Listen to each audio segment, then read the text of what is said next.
Good morning and welcome to Charting Markets on Monday, the 18th of September 2023. On Friday afternoon, a note out explaining that the world's largest chip maker, Taiwanese TSMC, asked its vendors to delay deliveries, led to global chip maker stocks tumbling and pushed the US sessions in several of its indices into the red. On that weaker note, the Asian session earlier this morning also led to small but still sell-offs as the Japanese market was shut for a bank holiday, and this led to less liquidity being available to market players. And in Europe, the session has begun with the Swiss, basically the steelmaker Swiss Steel, announcing that the demand did not improve over the summer and that raw material prices are affecting its margins. All of this ahead of this week's Federal Reserve, UK Bank of England, and also Bank of Japan rate decisions.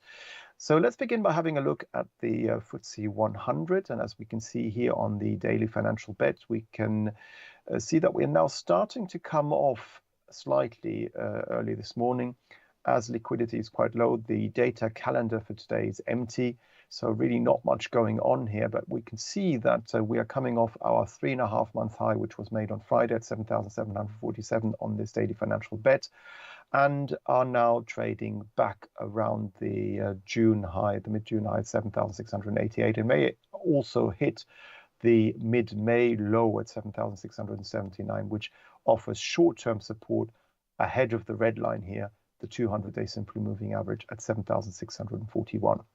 Now, as long as that holds, the FTSE 100 still remains positive. Don't forget that last week it rose by 3%, which was its strongest winning streak in a week over the last 9 months, I believe.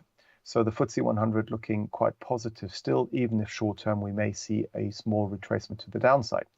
Now, for the bulls to be back in control, what we really need to see is for us to close on a weekly chart base and close ideally above the mid-June, July, and also the September highs. That is to say, above 7,747, and only then could we head back up again towards the April high at 7,938. As long as that's not the case, what we could actually see is a third top being formed here, as was the case back in mid-June and back in July of this year. So watch this space. For the time being, the FTSE 100 is being pushed higher and buoyed up by the rising oil price, which we will have a look at later on, and also rising mining stock share prices.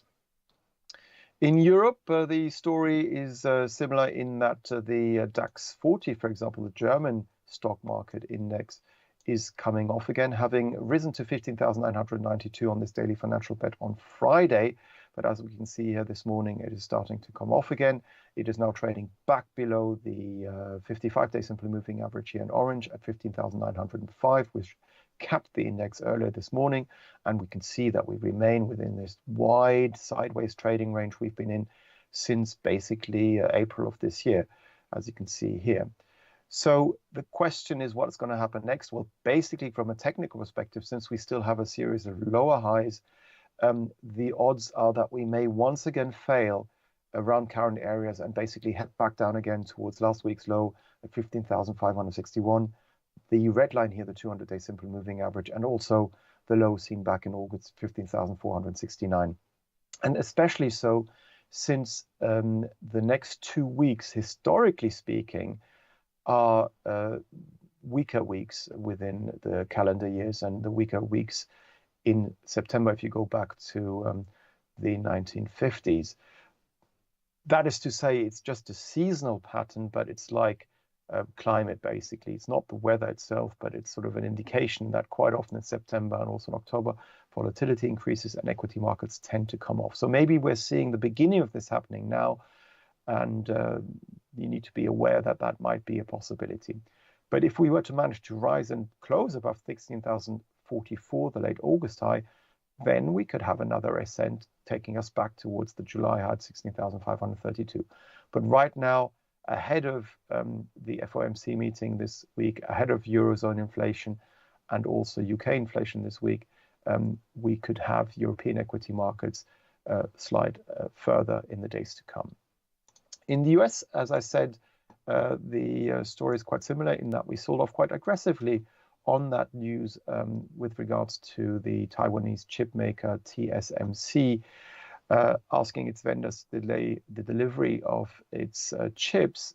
As you can see here, the Nasdaq 100 slid very sharply on Friday and basically gave back the previous week's gains and is now on track to test the 7th of September low at 15,135 and also the March to September uptrend line here, which can be seen at around 15,090. Now, as long as that holds, we're just in a sideways trading range. But if that long-term uptrend were to be fallen through, it is quite possible that we could actually head back down again towards the August lows at 14,556. And this technical view will remain valid provided we stay below the last reaction high, that is to say last week's highs, at 15,520 on this daily financial bet.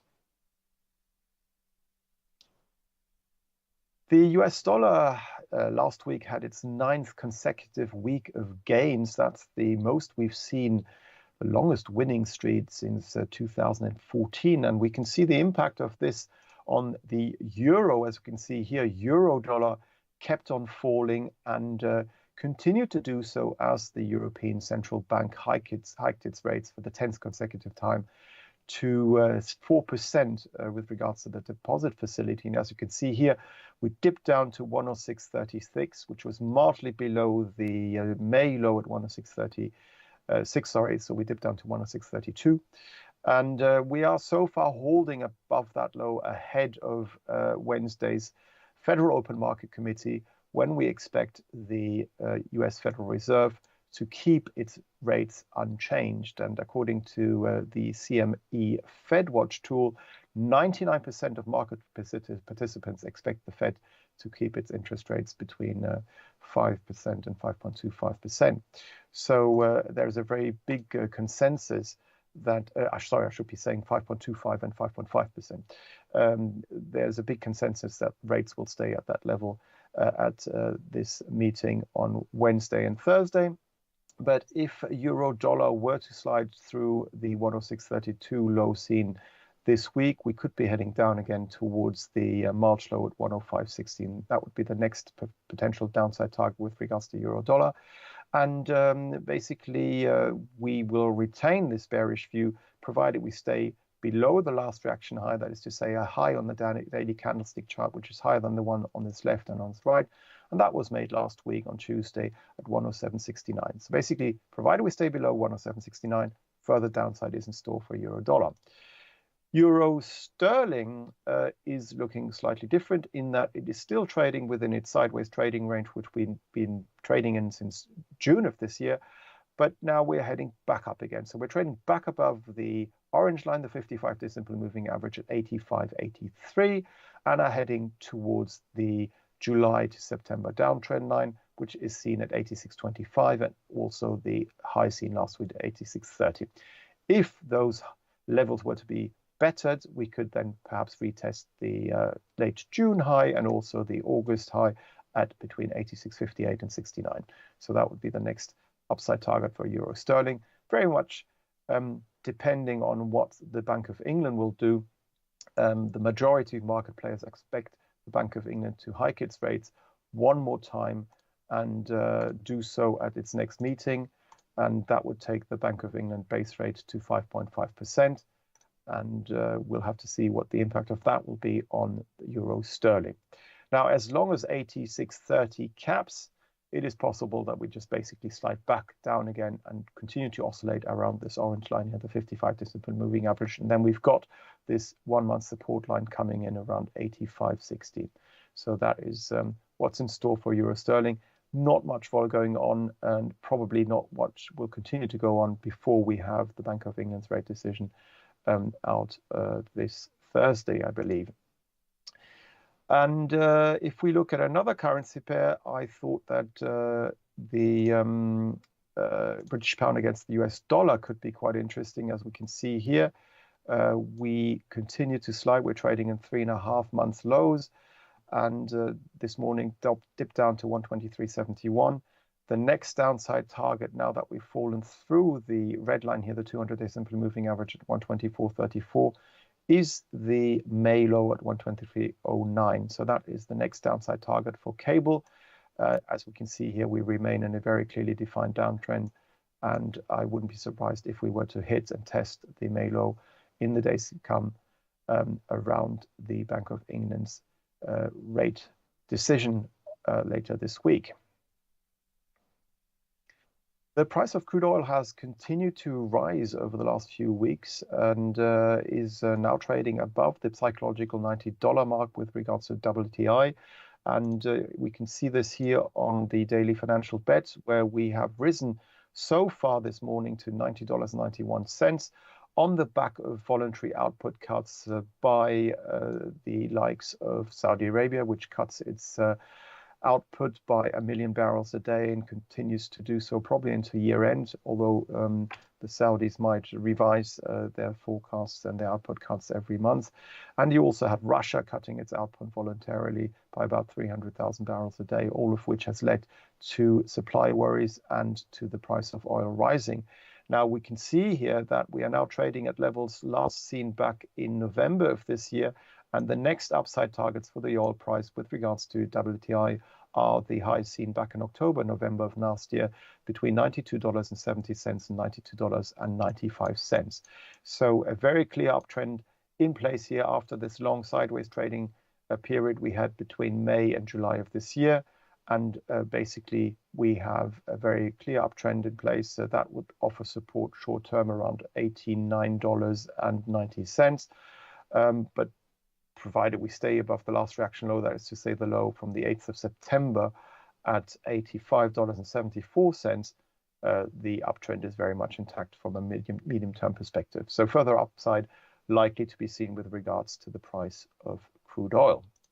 Now, the gold price has suffered from the rising US dollar over the last couple of weeks. As you can see here, we dipped down last week to $1,902 per troy ounce before rallying and closing on Friday on a weekly closing basis above the red line here, the 200-day simply moving average at $1,923. Now, as such, doesn't mean that much. What is more important is that we take out last week's high, the Monday's high at $1,931. Once we do that on the daily chart closing basis, then at least technically speaking, a minor bottom is in place. What we then need to see is a break above the July to September uptrend line at $1,941. And if that were to happen, we could then retest the September high, the early September high at $1,953. So it looks as if the price of gold is reversing to the upside, and that further upside is in store. And we will keep this bullish view in play as long as we stay above last week's low at $1,902. The price of silver is also very interesting, as we have seen it hold once again in the $22 area, because you can see here we made a low back in June there, we made another low back in August, and it looks as if we are in the process of forming a low here back, well, now in September. So we dipped down to $22.30, having come off the $25 mark, the late August high, and seem to be reversing to the upside now. Ideally, what I want to see is a high and a daily chart close above Monday's high, which was made at $23.22. On Friday, we basically briefly dipped above there, but then didn't close above there. So what I would like to see this week is a close above that level, the $23.22 level. And if that were to happen, we would then probably retest the 200-day simply moving average at $23.48, and then also the orange, the 55-day simply moving average at $23.67, and could then have another ascent, taking us back towards the $24.50 to $25 area. So basically the highs seen back in June and also in August of this year. Thank you very much for watching Charting the Markets with me, Axel Rudolph. Please feel free to follow me on Twitter, or I should say X now, formerly known as Twitter. My handle is @AxelR_IG.